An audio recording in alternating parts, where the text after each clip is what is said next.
Hi అందరికీ నమస్తేనండి. Today నేను oats and బనానాతో cake చేశాను.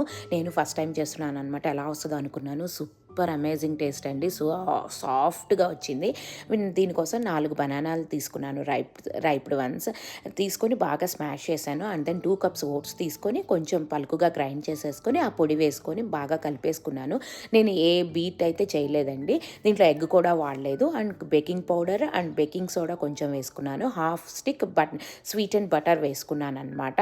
అండ్ దెన్ ఇది బాగా కలిపేసుకున్న తర్వాత కొంచెము షుగర్ కానీ అండ్ బెల్లం కానీ వేసుకోవచ్చు, అది మీ చాయిస్. నేనైతే కొంచెం బెల్లం వేసుకున్నాను అండ్ హాఫ్ కప్ పెరుగు వేసుకున్నాను. ఇది బాగా కలిపిన తర్వాత కొంచెం గట్టిగా అనిపిస్తే కొంచెం పాలు పోసానండి. అండ్ దెన్ వెనీలా ఎసెన్స్ కూడా వేసాను. కొంచెం స్కిప్ అయింది అది వీడియో. అండ్ దెన్ దీన్ని అంతా కలిపి దీంట్లో వేసుకొని సెట్ చేసుకున్నాను. అండ్ దెన్ బాదం ఫ్లేక్స్తో 350 డిగ్రీస్తో 30 మినిట్స్ కుక్ చేశానండి. సూపర్ సాఫ్ట్గా వచ్చిందండి. మీరు ట్రై చేసి